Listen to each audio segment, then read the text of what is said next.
ನಮಸ್ಕಾರ, ನಾನು ನಿಮ್ಮ ಕೃಷಿ ಮಿತ್ರ. ಇವತ್ತು ನಾವು ಚವಳಿ ಊರಿಸಲು ಚವಳಿ ಸಾಲುಗಳನ್ನು ಬಿಡ್ತಾ ಇದ್ದೇವೆ. ಈ ಚವಳಿ ಬಿತ್ತನೆ ಮಾಡಲು ಮೊದಲನೇದಾಗಿ ತಳಗೊಬ್ಬರವಾಗಿ DAP ಕೊಡ್ತಾ ಇದ್ದೇವೆ. DAP ಕೊಡೋದ್ರಿಂದ ನಾಟಿಗೆ ಚೆನ್ನಾಗಿ ಬರುತ್ತದೆ.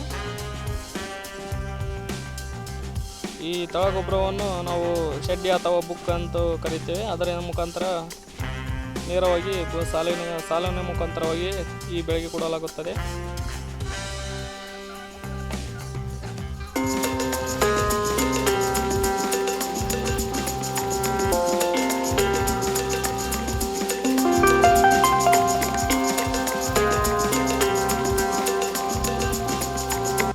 ಚವಳಿ ಸಾಲು ಬಿಟ್ಟ ನಂತರ ನಾವು ಯಾವ ಚವಳಿ ಬಿತ್ತನೆ ಬೀಜ ಆರಿಸ್ಕೊಳ್ಬೇಕಂದ್ರೆ ಸ್ವಾತಿ 222+ ಅನ್ನೋ ಬೀಜ ನಾವು ಆಯ್ಕೆ ಮಾಡಿಕೊಂಡಿದ್ದೇವೆ.